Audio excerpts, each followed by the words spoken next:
فرعون کو اس نے وہ خواب دیکھ لیا تھا کہ ایک ستارہ اٹھے گا اور پھر وہ گرے گا تو میری ساری سلطنت کو تباہ کر دے گا۔ نجومیوں سے اس نے پوچھ لیا، اس نے کہا کہ ایک بچہ پیدا ہوگا جو تیری سلطنت کو تباہ کرے گا۔ چاہیے تو یہ تھا کہ وہ توبہ کرتا، لیکن اس نے کیا کیا کہ اس نے بچوں کو قتل کرانا شروع کیا۔ یذبحون ابناءکم، ذبح کرا دیتا تھا تمہارے بیٹوں، اور بچیوں کو وہ زندہ رکھتا تھا۔ تو حضرت موسیٰ جب پیدا ہوئے تو ان کی والدہ نے پتہ کیا کیا، ان کو ایک صندوق میں بند کر کے دریا میں بہا دیا۔ اب دریا میں بہتے جا رہے ہیں تو ماں تھی تو پریشان بھی ہو گئی، ان کی ہمشیرہ کو کہنے لگی ذرا دھیان رکھنا کدھر جاتے ہیں۔ حضرت موسیٰ علیہ السلام دریا میں بہتے بہتے نا، فرعون نے نا دریا کے کنارے مکان بنایا ہوا تھا۔ آپ کو پتہ ہے بادشاہوں کا ذوق ہوتا ہے، آج کل ہمارے جو حکمران ہیں انہوں نے اس کا نام فارم ہاؤس رکھا ہوا ہے، میرا فارم ہاؤس، اور پرانے زمانے میں لوگ ڈیرا کہتے تھے۔ تو اس نے بھی اس طرح کا فارم ہاؤس بنایا ہوا تھا۔ وہاں پہ حضرت موسیٰ علیہ السلام تیرتے ہوئے تابوت کے اندر، صندوق کے اندر جا رہے ہیں۔ فرعون اور ان کی بیوی حضرت آسیہ بے اولاد تھیں، بڑی تڑپ تھی بیٹے کی، وہ بھی وہاں کھڑی تھی۔ صندوق تیرتا ہوا آیا تو فرعون نے کہا کہ جاؤ پکڑ کے لاؤ دیکھو کیا ہے۔ جب وہ لے کے آئے نا تو آپ کی ہمشیرہ جو نگرانی کر رہی تھی پریشان ہو گئی کہ یہ تو اس کے ہاتھ لگ گئے، یہ تو اب مار ڈالے گا۔ لیکن جب خوبصورت اور چمکتا ہوا بچہ دیکھا تو بی بی آسیہ کہنے لگی یہ بنی اسرائیل کا ہے ہی نہیں، یہ تو پتہ نہیں کہاں سے بہتا ہوا یہاں آ گیا ہے، تو ایسے ہی چھوڑ، یہ پتہ نہیں کہاں سے ہے، رکھ نہ لیں، رکھ نہ لیں۔ تو حضرت موسیٰ علیہ السلام وہ کہنے لگا نہیں انہی کے ہیں، موسیٰ علیہ السلام اسی کے ہیں۔ تو آسیہ کہنے لگی تیرے تو سر پہ نا بس بھوت ہی سوار ہو گیا، ہر وقت وہی لوگ تجھے یاد رہتے، یہ پتہ نہیں کہاں سے بہ کے آیا۔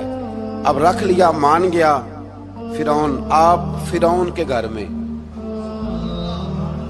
جو اس لیے بچے مروا رہا تھا کہ میری سلطنت حضرت موسیٰ پیدا نہ ہو جائیں، تو اسی کے گھر میں پرورش پانے لگے، اسی کے گھر میں۔ اب عورتیں منگائیں گئی دودھ پلانے کے لیے، تو حضرت موسیٰ علیہ السلام کسی بی بی کا دودھ نہیں پیتے، تو آپ کی ہمشیرہ نہ وہیں دائیں بائیں گھومتی رہتی۔ تو کہنے لگی جناب آسیہ سے کہ میں ایک بی بی کو جانتی ہوں، بڑی صاف ستھری ہے، مجھے امید ہے یہ بچہ اس کا دودھ پیے گا۔ تو فرعون کہنے لگا دوڑ کے لا، تو وہ اپنی والدہ کو لے کے آئیں تو حضرت موسیٰ نے فوراً دودھ پینا شروع کر دیا۔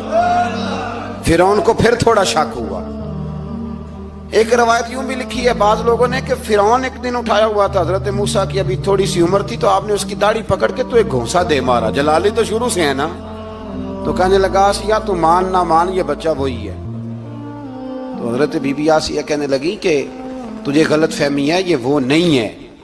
اس نے کہا دیکھو نا یہ تو اٹھاتی ہے تو پیار کرتا ہے، اور میرے جب قریب آتا ہے تو اس کے لب و لہجے میں تلخی محسوس کرتا ہوں۔ اس نے کہا بچوں کو کیا پتا۔ خیر ایک طرف اس نے کھانے پینے کی چیزیں رکھ دی، ایک طرف انگارے رکھ دیے، وہ بھی حضرت آسیہ کہتی ہیں کہ تجھے سمجھ آئے بچے بچے ہوتے ہیں۔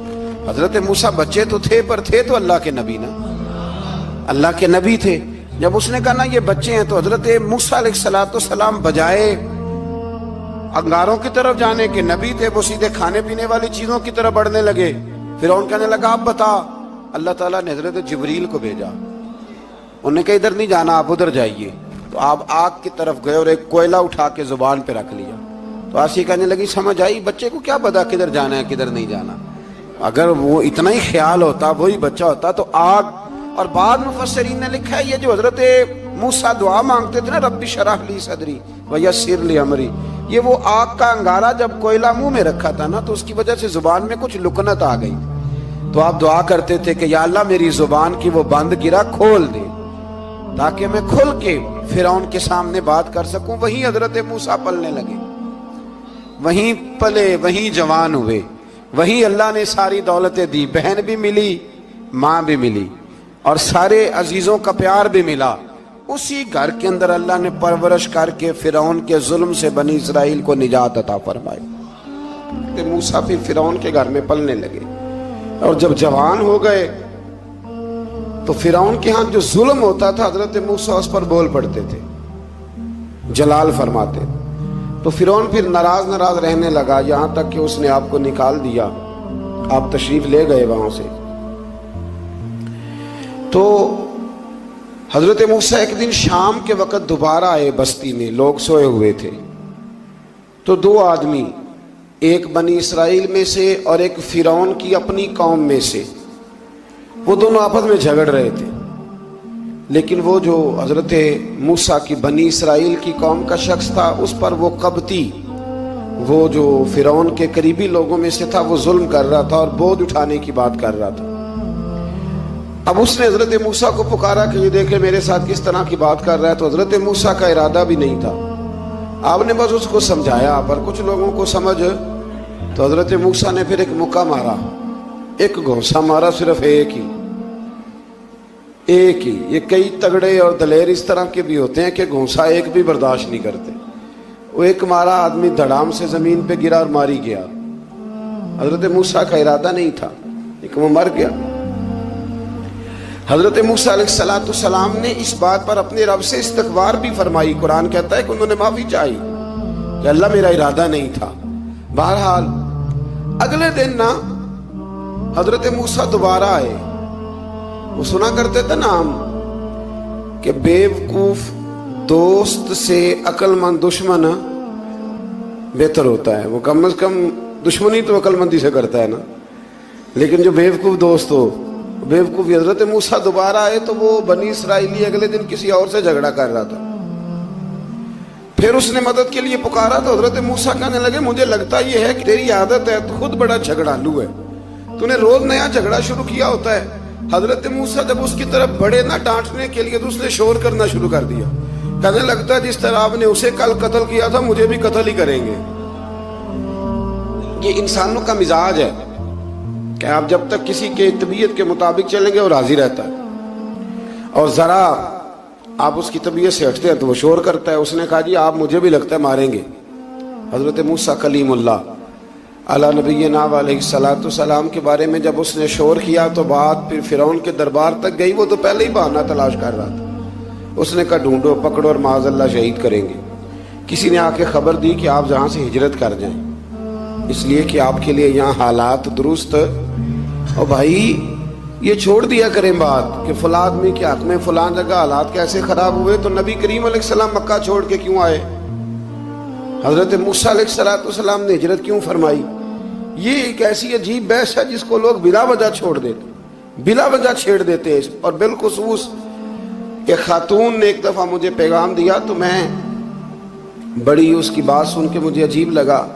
وہ کہنے لگی کہ دوسری جگہ میری شادی ہوئی ہے، مجھے طلاق ہو گئی تھی، تو مجھے ایک تانا روز سننے کو ملتا ہے تو اتنی اچھی ہوتی تو وہاں نہ رہ لیتی. تو بھئی یہ کوئی تانے والی بات ہے؟ کوئی ضروری ہے کہ بیوی غلط ہوتی ہے تو طلاق ہوتی ہے؟ اللہ کے محبوب علیہ السلام کی دو صاحبزادیوں کو ابو لہب کے دو بیٹوں نے طلاق بھیج دی تھی. کس کی غلطی تھی؟ تو آپ کیا کہہ سکتے ہیں یہاں کیوں طلاق؟ تو اتنی جلدی بات تھوڑی کر دیں گے آپ، تھوڑی احتیاط فرمائیں بولنے میں. تو حضرت موسیٰ علیہ السلام وہاں سے نکلے اور آپ مدین کی طرف چلے گئے. مدین وہ علاقہ تھا جہاں فرعون کی حکومت کوئی نہیں تھی. حضرت موسیٰ جیسے ہی وہاں پہنچے تو ان کے اندر ایک جذبہ تھا، ظلم ہوتا نہیں دیکھ سکتے. جب وہاں پہنچے تو انہوں نے دیکھا لوگ اپنے اپنے جانوروں کو گھاٹ پہ پانی پلا رہے ہیں اور دو خواتین ہیں وہ بالکل پیچھے کھڑی ہیں. تو حضرت موسیٰ کلیم آگے بڑھ کے کہنے لگے تم کیوں نہیں پانی پلاتی؟ تو وہ کہنے لگی ہمارا بھائی کوئی نہیں، باپ ہمارا بوڑھا ہے. اللہ اکبر. مجبوری یہ ہے، ہم ہیں بھی پردہ دار گھرانے کی، مجبوری ہماری یہ ہے کہ جب تک یہ سارے لوگ پانی پلا نہیں لیں گے اتنی دیر تک ہماری باری نہیں آئے گی. تو حضرت موسیٰ کلیم اللہ علیہ السلام فرمانے لگے اچھا یہ بات ہے تو جانور مجھے دو. وہ ہو یہ رہا تھا کہ چونکہ مرد پانی پلا رہے تھے تو اور جتنے بھی مرد آتے جاتے تھے وہ گھستے جاتے تھے اور عورتیں بیچاری کھڑی تھیں. حضرت موسیٰ جھٹ سے آگے بڑھے، پیچھے ہٹو. ان دو خواتین پاک باز عورتوں کے جانوروں کو پانی پلایا اور پھر آپ دوبارہ وہیں بیٹھ گئے. وہ بیویاں جلدی جلدی گھر گئیں، جا کے اپنے والد سے کہنے لگی ابا جی کمال ہو گیا، اس بستی میں ایک ایسا آدمی ملا ہے جو عورتوں کی طرف دیکھتا ہے تو نیکی کرنے کے لیے آگے بڑھتا ہے، جو مجبور اور بے کس کے لیے اچھے جذبات رکھتا ہے. فرمایا جلدی لاؤ. کچھ مفسرین اور طرف بھی گئے ہیں لیکن جمہور نے لکھا ہے